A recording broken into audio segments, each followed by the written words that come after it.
So we have some fallout from the DNC leaks. The AP is reporting that the CEO of the Democratic National Committee has resigned.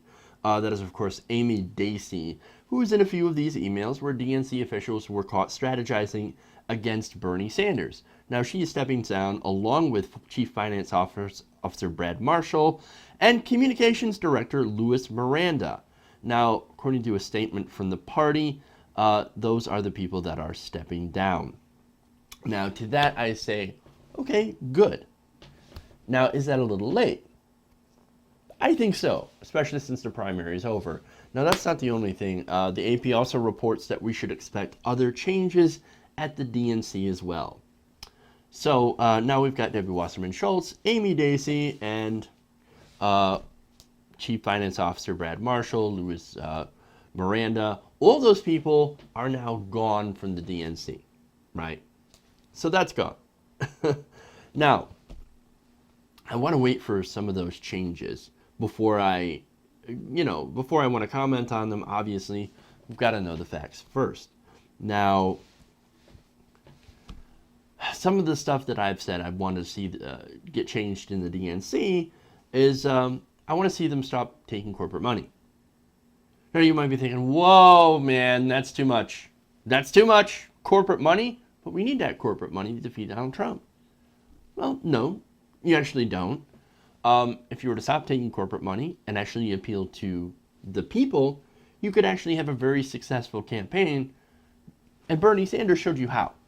He was able to do that. He was able to raise millions of dollars to fight against the biggest political machine in history and still ended up with 46% of the vote. That's pretty fucking good. If you were to stop taking corporate money this instant, there's no doubt that you would get a lot of people that look at you and go, wow, you're actually serious about actually representing us instead of your big donors. But you need our help to defeat Donald Trump. Well, okay.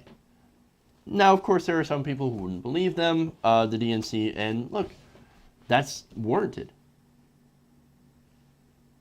I can understand why people wouldn't believe that.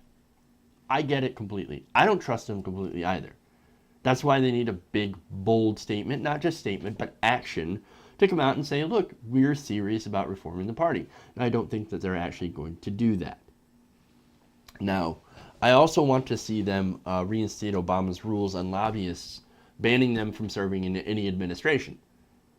Your administration is who you put into it, right? And look, if Hillary Clinton, if she ends up getting elected and she starts putting in people that are, hedge fund managers and bank executives, well, we're going to have a problem. And as well as putting in lobbyists. This rule at least would have banned the lobbyists from being in the administration, which I think is a positive step. Now, for those of you who are calling for Clinton to step down, I hate to say it to you guys, but that's not going to happen. Look, I'd love for her to hand it over to Bernie because I still feel like he's the best chance to defeat Trump. But we've got to look at the reality here. You've got Clinton versus Trump for the main parties. And then, of course, you do have Gary Johnson and you've got Jill Stein as well. However, they're not polling. Gary Johnson is actually doing fairly well. He's like 9%, where Jill Stein is about 3%. And there's another poll where Harambe the gorilla is at 5%. Greens, got to step it up, man. You got to step it up. I love their ideas, but they're not doing very well in the polling. So, now if you want to go for Jill Stein, I hear you. I understand she's got positions that I actually really like. And Gary Johnson, less so. But, hey, God bless, right? We've got less. Look, the bottom line is we've got less than 100 days until the election, and where Clinton has time to reach out to Bernie supporters, while Bernie Sanders tries to keep the Democratic Party, from going back to the right. Now, we'll see what happens. But as for this, Amy Dacey, Brad Marshall, Luis Miranda, good riddance. Don't let the door hit you on the way out.